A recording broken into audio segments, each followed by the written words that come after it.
அத்திக்கடவு அவிநாசி திட்டத்தின் கீழ் பயன்பெறும் 1400 குளம் குட்டைகளுக்கும் வரும் 22ஆம் தேதிக்குள் தண்ணீர் கொடுக்கப்படும் என நீர்வளத்துறை அதிகாரிகள் தெரிவித்திருந்த நிலையில் 200க்கும் மேற்பட்ட குளம் குட்டைகள் நிரம்பாமல் உள்ளதாக தெரிவித்துள்ள முன்னாள் அமைச்சர் செங்கோட்டையன் உரிய நடவடிக்கை எடுக்க கோரி நீர்வள பாசனத்துறை செயலருக்கு கடிதம் எழுதியிருக்கிறார்.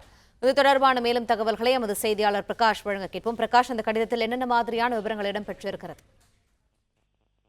அத்திக்கடவு அவிநாசி திட்டத்தில் உள்ள 200க்கும் மேற்பட்ட குளம் குட்டைகளுக்கு நீர் நிரப்ப நடவடிக்கை எடுக்க வேண்டும் என்று நீர்வளத்துறையினுடைய செயலாளர் ஜெயகாந்தன் ஐஏஎஸ் அவர்களுக்கு அதிமுக சட்டமன்ற உறுப்பினர் செங்கோட்டையன் கடிதம் எழுதியிருக்கிறார். அவர் எழுதியிருக்கக்கூடிய கடிதத்தில் 2016ஆம் ஆண்டு அப்போதைய முதலமைச்சர் செல்வி ஜெயலலிதா அவர்களால் 3.25 கோடி ரூபாய் நிதி ஒதுக்கீடு செய்யப்பட்டு அத்திக்கடவு அவிநாசி திட்டம் தொடங்கி வைக்கப்பட்டது. அதனைத் தொடர்ந்து எடப்பாடி பழனிசாமி அவர்கள் முதலமைச்சராக இருந்த காலகட்டத்தில் சுமார் 83% பணிகள் ஏற்கனவே முடிக்கப்பட்டுவிட்டது. மீதம் இருக்கக்கூடிய பணிகளை திமுக ஆட்சியில் முடிக்கப்பட்டு கடந்த ஆண்டு ஆகஸ்ட் மாதத்தில் திட்டம் திறப்பு விழா கண்டபோதிலும் இந்த திட்டத்தில் இருக்கக்கூடிய 200க்கும் மேற்பட்ட குளம் குட்டைகளுக்கு இதுவரைக்கும் நீர் முழுமையாக சென்றடையவில்லை என்று சுட்டிக்காட்டியிருக்கிறார். எனவே இந்த மீதம் இருக்கக்கூடிய இந்த 200க்கும் மேற்பட்ட குளம் குட்டைகளுக்கு நீர் நிரப்ப தகுந்த நடவடிக்கை எடுக்க வேண்டும் என்று வலியுறுத்தியிருக்கிறார்.